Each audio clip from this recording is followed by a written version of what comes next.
లోకంలో మనిషి పేరు ప్రఖ్యాతులు పొందడానికి చాలా కారణాలుంటాయి. కొందరు తమలో ఉండే గుణగణాల వల్ల పేరు పొందుతారు. కొందరు పాండిత్యం వల్ల, కొందరు ఐశ్వర్యం వల్ల, కొందరు అధికారం వల్ల, కొందరు పదవి వల్ల. ఇలా రకరకాలుగా మనిషి పేరు పొందుతాడు. సమాజం వాణ్ణి గుర్తిస్తుంది. సమాజంలో గుర్తింపు లభించగానే 10 మందికి వీడంటే తెలుస్తుంది. అప్పుడు మిత్రత్వాలు, శత్రుత్వాలు ఏర్పడతాయి. అయితే ఒకప్పుడున్న మైత్రి కూడా శత్రుత్వంగా పరిణమించి మంచి మిత్రులు కూడా శత్రువులు కావచ్చు సుమండి పరిస్థితుల వల్ల అంటూ ఆ పరిస్థితులేమిటో చెబుతున్నాడు. మిత్రమపి తిరుపుతాం స్వస్థానాత్ ప్రచ్యుతస్య పురుషస్య కమలం జలాదపేతం శోషయతి రవిర్నతోషయతి. తన తావు నుండి దిగజారిన మనిషికి మిత్రుడు కూడా శత్రువు కావచ్చు. నీటి నుంచి వెలువడిన తామర పువ్వును సూర్యుడు శుష్కింపచేస్తున్నాడే కానీ వికసింపచేయటం లేదు. ఓ మనిషి తన గుణాల వల్ల మిత్రుణ్ణి సంపాదించుకుంటాడు. మైత్రి అన్నాక అది కలకాలం నిలవాల్సిందే కాదన. అది రాతి వ్రాత, కానీ నీటి వ్రాత కాదు.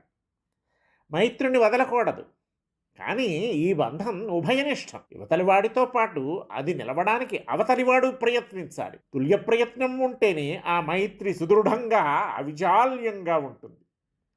ఏ ఒక్కరు సడలినా మెల్లగా బీటలు వారటం ప్రారంభించి కడకు కూలిపోక తప్పదు. మనిషికి నిలకడ అన్నది చాలా అవసరం. మాట మీద నిలవాలి. అలాగే గుణశీలాదుల వల్ల, వృత్తి విద్యాదుల వల్ల మనిషికి ఓ స్థాయి ఏర్పడుతుంది. అప్పుడు దానికి తగినట్టు వాడి ప్రవర్తన ఉండాలి. ఆ స్థానం వాడికి ఒక వైలక్షణ్యాన్ని తెచ్చిపెడుతుంది. దానివల్లనే ఏర్పడతాయి సామాజిక బంధాలు, అనుబంధాలును. ఆ స్థానం నుంచి వాడు ఏం పలికినా, ఏం చేసినా దానికి విలువ ఉంటుంది. సర్వులకు అది సిగపువ్వు అవుతుంది. అక్కడ నుండి దిగజారడం ప్రారంభమైతే వాడి వ్యక్తిత్వం పతనమైనట్టే.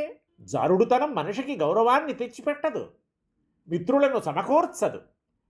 జారుడుతనాన్నే భ్రష్టత్వం అంటారు. భ్రష్టుణ్ణి ఎవరు గౌరవిస్తారు? ఎవరు వానితో చెలిమి కావిస్తారు?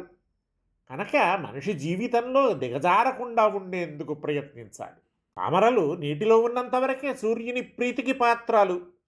నీటి నుంచి ఒడ్డున పడగానే సూర్యుడు వాటిని మార్చి పారేస్తాడు.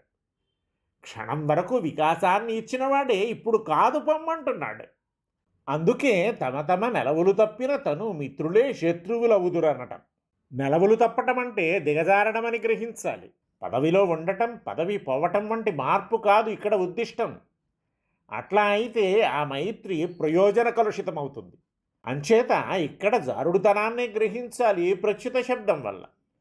శీలభ్రష్టులు, వృత్తభ్రష్టులు వీరంతా స్వస్థాన ప్రచ్యుతులుగానే పరిగణింపబడతారు.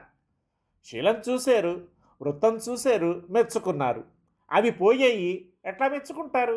దేన్ని బట్టి మెచ్చుకుంటారు?